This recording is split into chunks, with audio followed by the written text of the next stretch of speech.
మనమైతే పాలకొండ నియోజకవర్గం సీతంపేట మండలంలో నవగడ అనేటువంటి విలేజ్లో ఉన్నాం. ఇక్కడ చాలా న్యాచురల్గా పండుతున్నటువంటి పంట, ఇక్కడ గిరిజనులు పండిస్తున్నటువంటి పంట అని చెప్పాలి. ఇక్కడ పైనాపిల్ కావచ్చు, అల్లం కావచ్చు, జాక్ ఫ్రూట్ కావచ్చు, ఇలాంటివన్నీ కూడా ఇక్కడ చాలా న్యాచురల్గా ఇక్కడ ఉండేటువంటి గిరిజనులందరూ కూడా పండిస్తున్నటువంటి పరిస్థితి అయితే కనిపిస్తుంది. వీళ్ళు కొంతమంది అడుగుతున్నారు, ఇక్కడ కొంచెం మా కనుక కొంచెం ప్రోత్సాహకరంగా ఏదన్నా చూస్తే కనుక మేము ఎలాంటివి ఇంకా ఎక్కువ స్థాయిలో పండించగలుగుతాం. పవన్ కళ్యాణ్ గారు లాంటి వ్యక్తులు ఇప్పుడు డిప్యూటీ సీఎం అయిన తర్వాత మా గిరిజన గ్రామాలకి మహర్దశ పట్టింది. ముఖ్యంగా ఆయన మా ఊరి మా ఇళ్ల పాలిట ఆయన ఒక దేవుడిగా కనిపిస్తున్నారు అని చెప్పి వాళ్ళు చెప్తున్నటువంటి పరిస్థితి. ఒకసారి వాళ్ళని అడుగుదాం. ఇక్కడ ఉండేటువంటి యువత చాలామంది ఉన్నారు. చెప్పండి, మీ పేరేనా? నా పేరు వినోద్ అండి. వినోద్ గారు. నాది కిండంగి విలేజ్, మాది సీతంపేట మండలం, పార్వతీపురం మంజం జిల్లా. ఓకే. ఈ ఫ్రూట్ అంతా అంటే ఇప్పుడు ఈ పైనాపిల్ కావచ్చు, ఇవి కావచ్చు, ఇవన్నీ మీరు న్యాచురల్గానే ఉంటాయి, నేచురల్గా పండించడమేనా సార్? ఇక్కడ నుంచి బయటికి ఏమన్నా ఎక్స్పోర్ట్ అవుతాయా? మా ఎక్స్పోర్ట్ అంటే ఇక్కడ ఉన్నటువంటి వ్యాపారస్తులు ఎక్స్పోర్ట్ చేస్తుంటారు సార్. ఒరిషా కానీ, విశాఖపట్నం పైనాపిల్ సార్. ఓకే. అల్లం, చింతపండు, తర్వాత పసుపు, ఇవన్నీ అన్ని న్యాచురల్ సార్. ఏవి కూడా పనసపళ్ళు అన్నీ వచ్చేటప్పుడు కూడా ఆటోలు వెళ్తున్నాయి సార్. అంటే ఆ స్థాయిలో వెళ్తాయి ఇక్కడ నుండి వెళ్తాయి సార్. ఓకే. ఏమన్నా ఏమి ఆశిస్తున్నారు మీరు? ఇక్కడ ఏమన్నా మీకు యువతగా ఉన్నారు, మీరు చదువుకున్నారు కొంత, అంటే మాకు యువతకి ప్రెజెంట్ ఏంటంటే మాకు ఉపాధి లేదు సార్. అంటే స్టడీ పరంగా చదువుకున్నాము, ఒక ఇంటర్మీడియట్ డిగ్రీ వరకు. ప్రెజెంట్ ఉద్యోగాలు అనేవి మాకు లేవు సార్. పోనీ ఒకవేళ మా సీతంపేటలో ఏదైనా చిన్న మార్కెటింగ్ అనేది అంటే మేము అంటే గవర్నమెంట్ నుండి సహకారం వస్తే, మార్కెట్ నుండి ఏదైనా గవర్నమెంట్ ఇస్తే దాని పరంగా అక్కడ మాకు ఉపాధి అయినా దొరుకుతుంది అనేసి ఆశిస్తున్నాం. ఇక్కడే పండించుకోవచ్చు అనేసి ఏవైనా షీట్స్ కానీ ఇవ్వడం, ఇక్కడ నుండి ఏవైనా ఇస్తే బాగుంటుందండి. మీ పేరన్నా? నా పేరు తిరుమల. ఓకే. మాది సీతంపేట మండలం. సీతంపేట అయితే ఇక్కడ అంతా బాగానే ఉంటుంది కానీ అన్న, మనకి పవన్ కళ్యాణ్ సార్ ఇప్పుడు ఆ సంఘాలు ఉంటాయి కదా ఆడవాళ్ళు, ఈ పైనాపిల్ తోటి బయటకు ఎక్కడికి పంపించకుండా మనకి ఇక్కడ ఏమైనా ఒక ఫ్యాక్టరీ లాంటిది, అంటే మనకి ఇప్పుడు స్టోరేజ్ అంటే చాక్లెట్స్ కానీ ఇంకేమైనా ఫ్యాక్టరీస్ ఏమైనా ఉంటాయి కదండి, అలాంటిది మన సీతంపేట మండలంలో ఏర్పాటు చేస్తే అది మాకు చాలా అభివృద్ధిదాయకము. అదేవిధంగా చాలా మంది సంఘాలు కూడా చాలా మంది ఆడవాళ్ళకి కానీ యువతకు కానీ చాలా వరకు ఉద్యోగ అవకాశం దొరుకుతుంది. అదొకటి. ఇంకో విషయం ఏంటంటే మనకి ఇక్కడ మార్కెట్ రేట్లు అనేవి చాలా ఘోరంగా ఉన్నాయి. ఇప్పుడు సీడి పంట కానీ చాలా ఘోరం అనమాట. మేము ఎంతో కష్టపడి ఆ కొండలన్నీ నరికి అవన్నీ చేసి అవన్నీ దించుతుంటే మార్కెట్లో సరైన మాకు రేట్లు లేక చాలా మంది రైతులు చాలా ఇబ్బంది పడుతున్నారు. ఇది కూడా చాలా సార్లు చెప్పాము ఈ రేట్ల గురించి, కానీ చాలా మంది గతంలో చాలా మంది నాయకులకు చెప్పాం కానీ ఏం పట్టించుకోలేదు. ఇది కొంచెం సరే, ఇది మన సార్ దృష్టికి తీసుకెళ్ళి ఇంకొకసారి మరి ఇంకెప్పుడైనా సార్ని గట్టిగా ఇది అడుగుదామని చూస్తున్నాం. ఓకేనా? రైట్. ఇక్కడైతే చూడొచ్చు, ఇవన్నీ కూడా మీరు తయారు చేసినాయి చీపుర్లు ఇవన్నీ? అంటే మీరు న్యాచురల్గా ఇక్కడ పైనుంచి తీసుకొచ్చుకున్నాయి మీరు. ఇది ఎంత అమ్ముతారు ఒకటి? సార్ మా దగ్గర అయితే మినిమము 15 రూపాయలు 20 రూపాయలు అడుగుతారు సార్. ఇంతే. బయట అయితే ఇది 100 రూపాయలు సార్ ఇది. ఓకే. అంటే ఇలాంటివి మీరు ఇక్కడ తయారు చేసుకుని సీతంపేట మార్కెట్లో అమ్ముతాం సార్. అంతేనా? అంతే సార్. సీతంపేట మార్కెట్కి తీసుకెళ్తారు ఇక్కడ నుంచి. ఇవన్నీ తయారు చేసి ఇక్కడ మీరు ఆడవాళ్ళు మీరు కూర్చుంటారు, మగవాళ్ళు మేము కూర్చుండి దానికి నార తెచ్చుకొని చక్కరం గల్లేసి సీతంపేటలో తీసుకెళ్తా సార్. మాకు మినిమం గిట్టుబాటు ధర లేదు సార్ అసలు. ఎందుకంటే కొంచెం ఒకసారి ఆలోచించాలి సార్.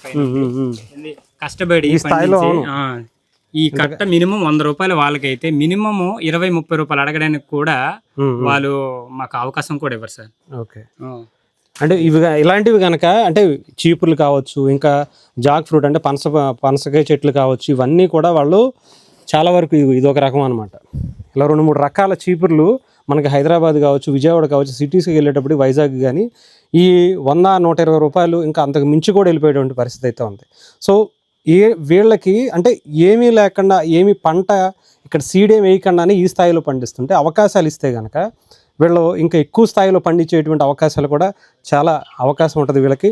అంతేకాదు, అంటే వీళ్ళు సొంతగా వీళ్ళు ఎక్కడికో బయటికి వెళ్ళి కూలి పను ఇంకొక పను చేసుకునేటువంటి పరిస్థితి కూడా అవసరం లేదు. వీళ్ళే ఇంకా అవసరమైతే ఇంకొక 10 మందికి వీళ్ళే ఉపాధి ఇచ్చేటువంటి అవకాశాలు కూడా కనిపిస్తాయి.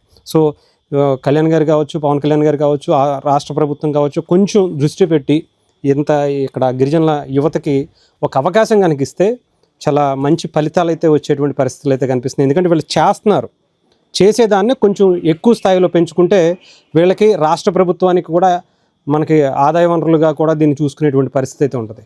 సో అలాగే పనస చెట్లు కావచ్చు, ఈ స్థాయిలో ఇక్కడ జీడి చెట్లు కావచ్చు, ఇవన్నీ కూడా ఎక్కువ స్థాయిలో ఇక్కడ ఇవంతా కూడా సీతంపేట మండలం కావచ్చు, ఈ పాలకొండ నియోజకవర్గానికి సంబంధించి ఎక్కువ స్థాయిలో పండుతున్నటువంటి పరిస్థితి అయితే ఉంది. అల్లం, ప్రత్యేకంగా అల్లం ఎలా ఉంటుంది ఇక్కడ? అల్లము నేచురల్ అండి సార్. మాకు ఈ ఏంటంటారు అది ఎరువులది మాత్రం లేదు సార్. నేచురల్గా పండిన అల్లము అంత బాగుంటుంది సార్ మాది. నెక్స్ట్ ఏంటంటే అల్లం విషయానికి వస్తే మాత్రము అల్లం కూడా మినిమము 15 రూపాయలు 10 రూపాయలు కేజీ. వాళ్ళ దగ్గర మినిమం 100-150 వరకు ఉంటుంది సార్. మేము మార్కెట్కి తీసుకు వెళ్తే మాది ఒక రేట్ సార్. అక్కడ వెళ్ళి మేము కొనుక్కుంటే మినిమం 100 రూపాయలు సార్ మినిమం కాస్ట్ మాకు మళ్ళీ. అందుకే ఒకసారి ప్రభుత్వం కూడా దృష్టి పెట్టి మాకు గిట్టుబాటు. ఇంకేమేమి పంటలు పండుతాయి ఈ ఏరియాలో? మీరు పసుపు, చింతపండు అన్నీ అవే రేట్ సార్. ఆ రేట్ల విషయానికి వస్తే గిరిజనులకి ఏం న్యాయం లేదు సార్. రైట్.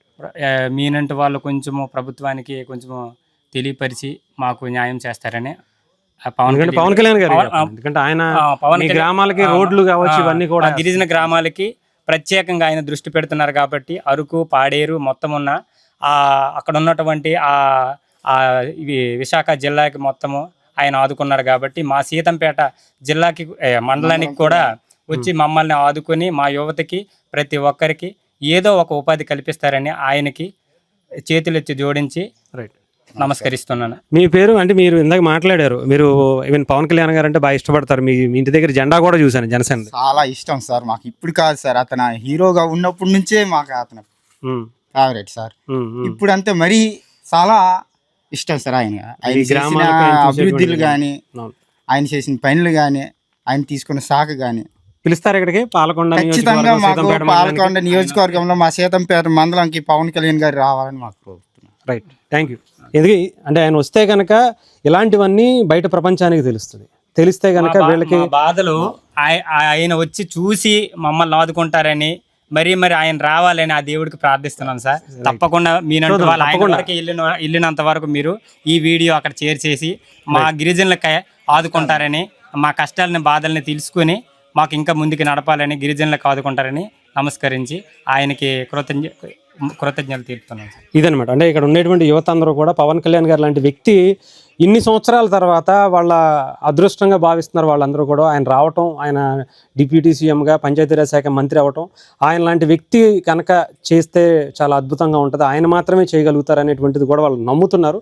సో ఆయన వరకు చేరేటువంటి పరిస్థితి కూడా మనం చూద్దాం. మీ పేరేనా? రవికుమార్ సార్. రవికుమార్. ఇవన్నీ కూడా పైనాపిల్ ఇవంతా కూడా మీరు ఇక్కడ న్యాచురల్గా పండించేనా?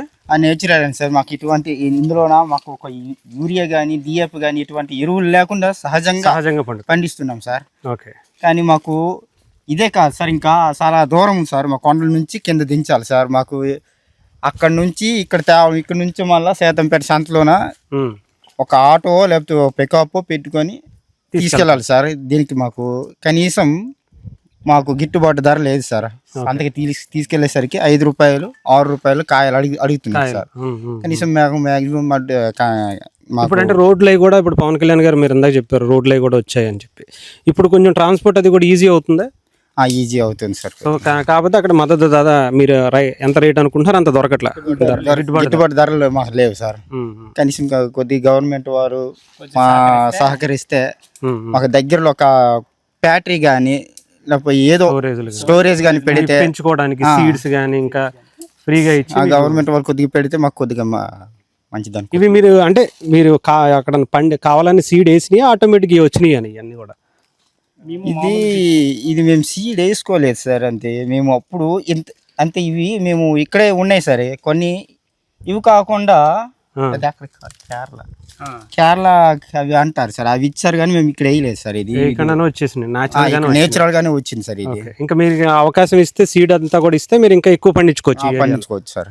పనసకాయ కావచ్చు, ఇవి కావచ్చు, ఇవన్నీ కూడా ఇక్కడ ఏంటంటే ఒక ప్రాసెసింగ్ యూనిట్లు కావచ్చు, లేదంటే మనం ఇప్పుడు పైనాపిల్ జామ్ లాంటివి కానీ, లేదంటే డ్రైకి సంబంధించిన ఆ డ్రై ఫ్రూట్ లాగా మనం తయారు చేసుకోవడం బయట పంపిస్తూ ఉంటాం. అవన్నీ కూడా ఇక్కడ వీళ్ళందరూ కూడా చదువుకున్న వాళ్ళే, మినిమం ఇంటర్ కావచ్చు, డిగ్రీ కావచ్చు, ఇవన్నీ చేసుకున్న వాళ్ళే వీళ్ళందరూ కూడా. వీళ్ళకి ఏంటంటే బయటికి ఎక్కడికో వెళ్ళి పని చేసుకునే బదులు ఇంత న్యాచురల్గా పండించుకుని వీళ్ళకి అవకాశం కనుక ఇక్కడ ఏ కోల్డ్ స్టోరేజ్ లాంటివి ఇస్తే కనుక చాలా అద్భుతాలే సృష్టిస్తారని చెప్పి చాలా క్లియర్గా చెప్పుకోవచ్చు. ఎందుకంటే వీళ్ళకి అవగాహన ఉంది, ఎలా పండించాలో తెలుసు. వీళ్ళ సొంత ఊర్లో పైగా ఇక్కడ ఉండేటువంటి గిరిజన గ్రామాల్లో ఉండేటువంటి యువత అందరికీ కూడా పవన్ కళ్యాణ్ గారు కోరుకునేది కూడా అదే. మనం చూసుకుంటే కనుక అరకు పాడేరు ఆ ఏరియాలో పవన్ కళ్యాణ్ గారు ప్రత్యేకంగా ఈ కాఫీ తోటలు కావచ్చు, టీ తోటలు కావచ్చు, ఇవన్నీ కూడా గతంలో మీరు చూస్తే 2019 నుంచి 2024 వరకు కూడా గంజాయి పెంపకానికి ఎక్కువ అలవాటు పడిపోయేవాళ్ళు. కానీ పవన్ కళ్యాణ్ గారు వాళ్ళ నుంచి బయటికి తీసుకొచ్చి వాళ్ళకి ఈ కాఫీ తోటలను ఇంకొకటను సీడ్స్ ప్రత్యేకంగా వాళ్ళకి ఇచ్చి వాళ్ళని పెంపకానికి పెంచుతున్నారు. అక్కడ అరకు పాడేరు ఏరియాలో అయితే అది ఫేమస్ అని చెప్పాలి. ఇక్కడికి వచ్చేటప్పటికి సీతంపేట, ఈ పాలకొండ నియోజకవర్గానికి సంబంధించి ఇక్కడ పైనాపిల్ కావచ్చు, నేను ఇందాక చూస్తున్నా దాదాపు ఒక వారానికి 2-3 ఆటోలు ఈ పైనాపిల్ వెళ్తున్నాయి, జాక్ ఫ్రూట్ వెళ్తున్నాయి. అంటే ఈ స్థాయిలో వాళ్ళు ఎక్కడా కూడా ఒక సీడ్ వేయకుండానే ఈ స్థాయిలో పండిస్తే వీళ్ళకి అవకాశం ఇచ్చి సీడ్ ఇచ్చి ఇంత కొండ ప్రాంతాల్లో పెంచుకోవడానికి అవకాశం ఇస్తే వీళ్ళు ఇంకా ఎక్కువ స్థాయిలో అటు ఒడిశా కూడా ఇక్కడ నుంచి వెళ్తున్నాయి అంటే ఆలోచించుకోవాలి. సో డెఫినెట్గా పవన్ కళ్యాణ్ గారు లాంటి వ్యక్తి చొరవ తీసుకుంటే ఇక్కడ ఉండేటువంటి గిరిజన గ్రామాల్లో ఉండేటువంటి ఇలాంటి యువత అందరూ కూడా డెఫినెట్గా అద్భుతాలు సృష్టించేటువంటి అవకాశాలు చాలా ఎక్కువగా ఉన్నాయని చెప్పొచ్చు. సో దాని మీద పవన్ కళ్యాణ్ గారి దృష్టికి అయితే మన ఛానల్ తరపున మనం తీసుకెళ్లేటువంటి ప్రయత్నం చేద్దాం.